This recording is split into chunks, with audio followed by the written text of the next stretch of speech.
بەناوی خودای گەورەی میهرەبان، حەمد و سەنا و سوپاس و ستایش بۆ خودای جیهانیان، بۆ ئەڵڵای خالقی ئەرض و سەماوات. درود و ڕەحمەت و سەڵەوات بەرژێ بەسەر جانی پاکی پێشەوامان، نووری چاو تاجی سەرمان، محەممەد الموستەفا صەڵی الله عليه وسلم، و لەسەر یار و یاوەرانی و لەسەر شوێنکەوتوانی تا ڕۆژی دوایی. خۆشەویستانم، خوشحاڵم ئەو جارەش بە خزمەتتان گەیشتمەوە لە بەرنامەکەی خۆتان سەرمەشقان. ئەمڕۆ ئەچینە خزمەت قائیدێکی تر و سەحابیەکی تری پێغەمبەری خوا صەڵی الله عليه وسلم کە خالیدی کوڕی وەلیدە. ئەم پیاوە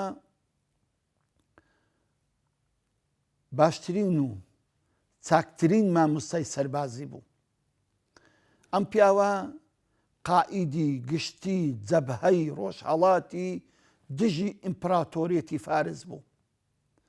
ئەم پیاوە قائیدی گشتی جەبهەی ڕۆژئاوای دژی ئیمپراتۆریەتی ڕووم بوو. ئەم پیاوە قائیدی شەڕی ذات السەلاسل بوو کە ڕۆمەکان هەموو خۆیان بەستا بوونەوە بەوەی ڕانەکەن بەرامبەر جەیشی موسڵمانان.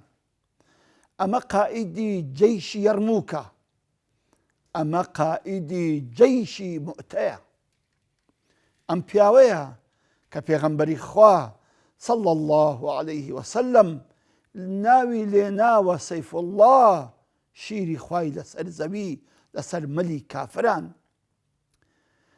ئەم پیاوە ئەگەر باسی خانەوادەی بکەین، کوڕی وەلیدی کوڕی مغیرەیە. وەلیدی کوڕی مغیرە یەک لە پیاوە عاقڵمەندارەکان و یەک لە پیاوە سیاسی و زیرەک و بلیمەتەکانی قوڕەیشی مەککە بوو. ئەم پیاوە پیاوێکی دەوڵەمەند بوو، بۆیە کاتێک کە قورئان دابەزی قوڕەشیەکان پێیان سەیر بوو، بە تەوەقعی خۆیان دەبایە ئەم پێغەمبەرایەتیە، ئەم قورئانە نازل بێ بەسەر کەسانێکی وەکو وەلیدی کوڕی مغیرە. بۆیە گوتیان وقالوا لولا نزل هذا القرآن على قريتين على رجلين من القريتين عظيم. دەبایە ئەم قورئانە دابەزی بایە بۆ سەر دوو پیاوی گەورەی دوو شاری گەورە کە یەک لەوانە وەلیدی کوڕی مغیرە بوو.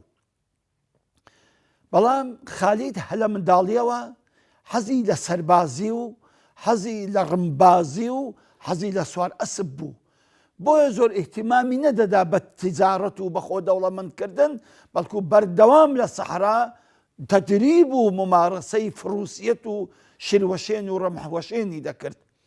ئەوانە لە عائیلەی بەنی مەخزوومن.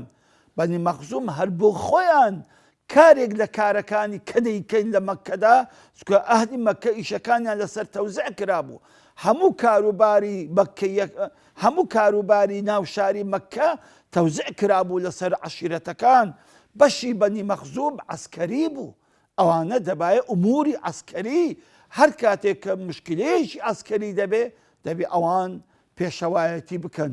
بۆیە ئەگەر بەبیرتان بێ شکانی موسڵمانەکان لە شەڕی ئوحوددا بەهۆی سەربازی و چالاکی و بلیمەتی خالیدی کوڕی وەلید بوو کە لە موسڵمانەکان سووڕاوە. ئەم پیاوە قابلیەتی کەی بەدیار کرد لە ناو موسڵمانان، کەی گەورەی و مامۆستایی و بلیمەتی سەربازی ئەم پیاوە بەدیار کرد کاتێککە لە شەڕی مؤتەدا سێ قائیدی گەورەی موسڵمانەکان شەهید بوون.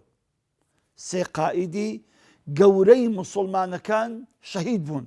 چکە پێغەمبەری خوا عەلەیهی سەڵات وەسەلام پێش ئەوەی جەیشەکە بەڕێ بکاتن فەرمووی فلان قائیدتانە، ئەگەر ئەو شەهید بوو فلان، ئەگەر ئەو شەهید بوو فلان، پاشان لە بەینی خۆتان یەکێک هەر بژێرن.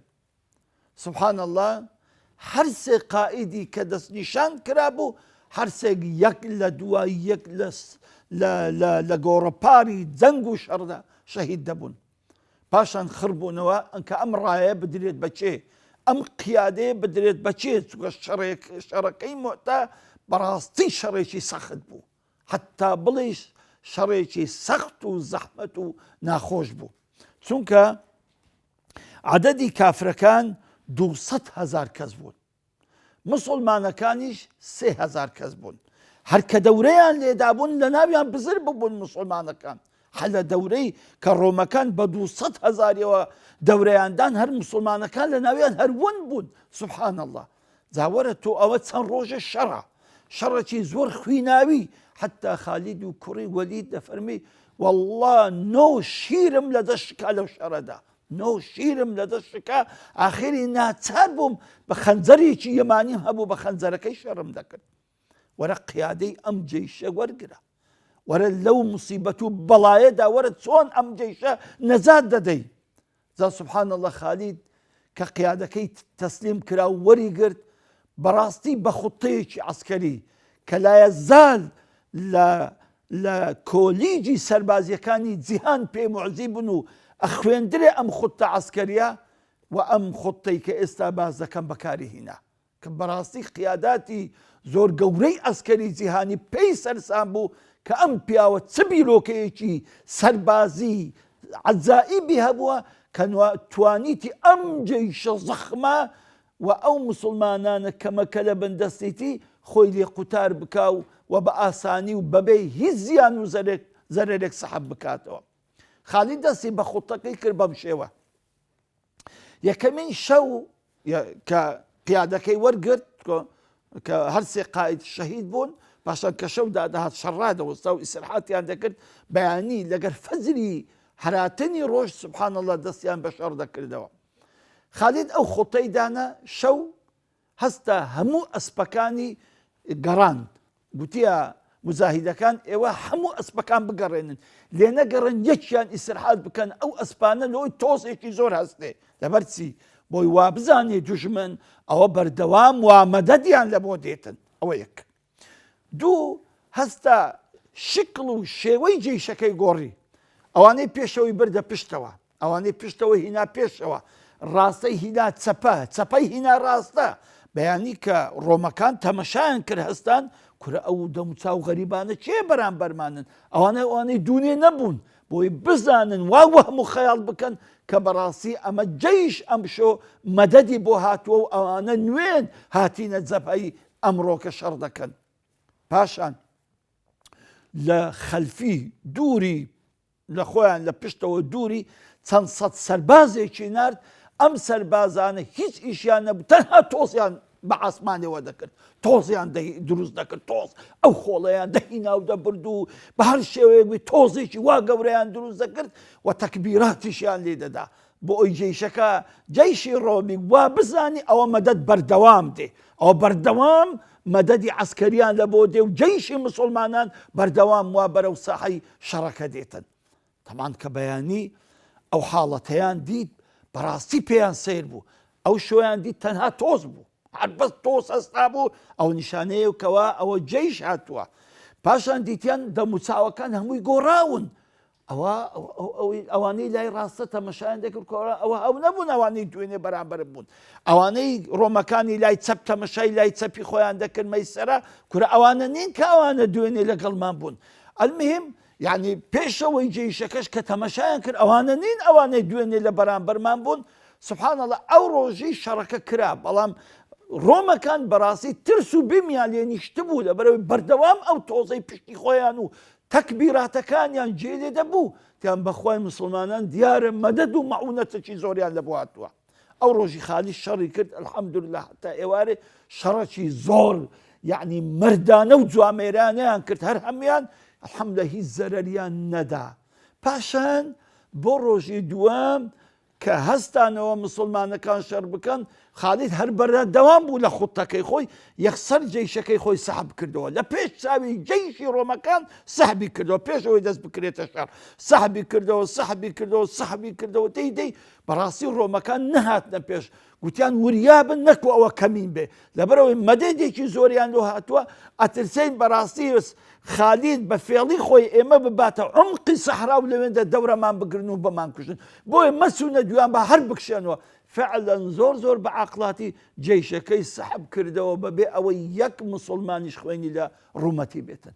سبحان الله بەڕاستی ئەمە عەبقەریە بەڕاستی ئەمە عەقڵە بەڕاستی ئەمە چکە هیچ جێیشێک لە سەحبکردندا نەبووە زەربەی قازی پێ نەکەوێت نەبووەکەوە وێران نەکرێتن بەڵام ئافرین ئەتوو ئەو جێیشە تو آخر 200,000 کەس لە بەرامبرت بی بەخۆ 3,000 کەس بی کە هەر نەفرێک 66 نەفەری بەرامبەر بوو هەر مسلمانێک 66 نەفەری ڕۆمیەکانی بەرامبەر بوو زۆر بە عاقلیش سەحبی کردەوە و هەموو مسلمانەکانیشی لەو میحنە و لەو کارەساتە و لەو فەوتانە محققە پاراست. طبعا هەموو شەڕەکە 12 مسلمان تێدا شەهید بوو هەموو شەڕەکە سبحان الله 12 مسلمانی تێدا شەهید بوو باقی تر هەمووی بە سەلامەتی گەڕانەوە مەدینە و بۆیە لەقەبی سەیف الله المەسلولی وەرگرت بەڕاستی شایستێ ئەوەیە کە ئەم پیاوە ئەم قابلیەتە عەسکەریەی ئەم خوتە عەسکەریە نازیحەی ئەم بلیمەتە سەربازیەی حەقی خۆی تیکەوە لەقەبی شیری خوای و سەیف اللهی بدرێتێ. یەک لەو مووقیفانەی کە بەسەر خالیدی داهاتووە کە مووقیفێکی زۆر سەیرە لە شەڕی یەرموک یەک لە قیادەکانی ڕۆمەکان لە شەڕی یەرموک داوای خالید دەکات کە وەسەن بالوەجه بیبینیتن ئەو قائیدەشیان ناوی جورجەیە دیتن ئەوەندە نزیک دەبنەوە لە یەکتری حتا ملی ئەسپەکان ئەوها لێک دەدرێ بەو شێوەی جورجە دەڵێتە خالیدی کوڕی وەلید هەندێک پرسیارم هەیە مەردی خوا بە درۆم لەگەر مەکە چکە ئینسانی حڕ و ئازاد درۆ ناکە و خیانەت و فێڵیشم لێ مەکە چکە ئینسانی کەریم فێڵ و خیانەت ناکە و سوندیشە دەدەم بە ئەڵڵای کە هەموو ڕاستم پێ بڵێ خالید فەرمی برێ سوند بە ئەڵڵای ڕاست پێ دەڵێم دی خالید وەیە خوای ئێوە شیرێکی ڕەوانە کردووە و ئەو شیرەی دایتە پێغەمبەرەکەت و کە بیداتە تۆ شەڕی پێ دەکەی لە هیچ شەڕێک نادۆڕێنی چکە خالید سبحان الله لە عمر و حیاتی خۆی لە یەک شەڕی نەیدۆڕاندووە ئەو هەموو شەڕێک کە کردیتی لە هیچ شەڕێک نەیدۆڕاندووە 15 شەڕی لەگە فارسەکان کرد لەگە ئیمپراتۆری فارس یەک شەڕیشی نەدۆڕاند سبحان الله يعني بەڕاستی قیادێکی سەیر بوو قائیدێکی زۆر سەیر بوو خەلیل فەرمووی بڵێ گوتی ڕاستە تۆ ئەو شیرەی و خوا ناردی تێ خوارێ و دایتێ پێغەمبەرەکەت و ئەویش دایتێ دەستەت و ئەو شەڕ پێ دەکەی و لە هەر شەڕێکدا هیچ نادۆڕەی گوتی نەخێر ئەوان نییە بەڵام ئێمە سەرکەش و بێدین و بێ خوامان نەدەناسی و بتمان دەپەرست پاشان الحەمدولله ئەو پێغەمبەرەمان لە ناو پەیدا بووی بە دوای کەوتین و وەفێرە هەموو شتێکی جوانی کردین بۆیە کاتێک کە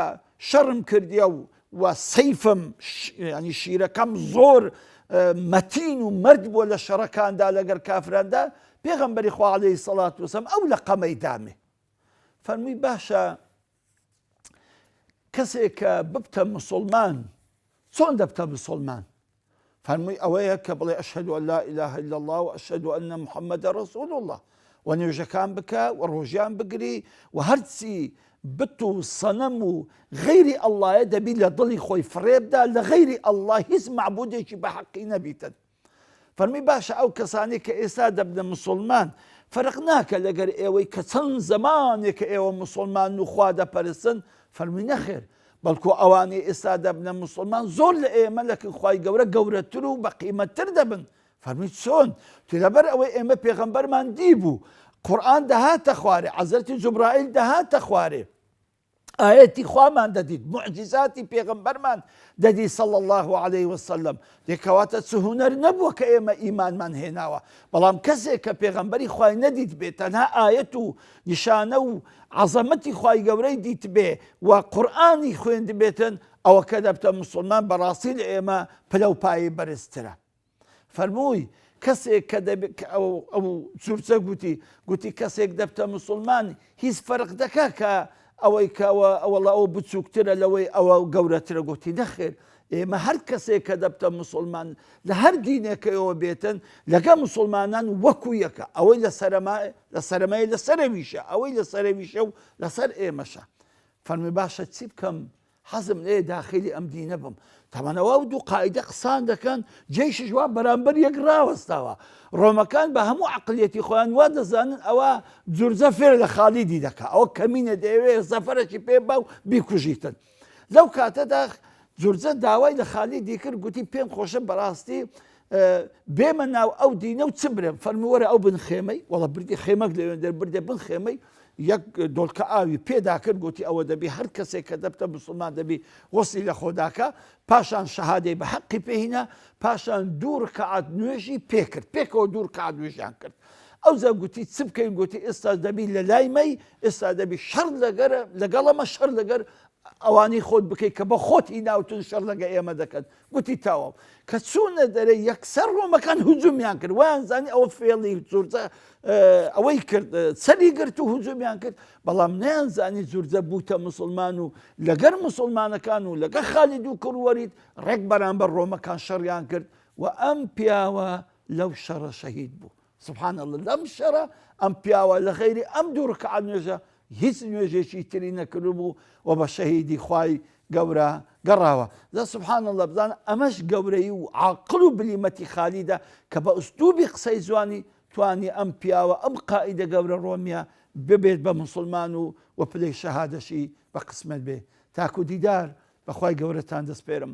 والسلام عليكم ورحمة الله وبركاته.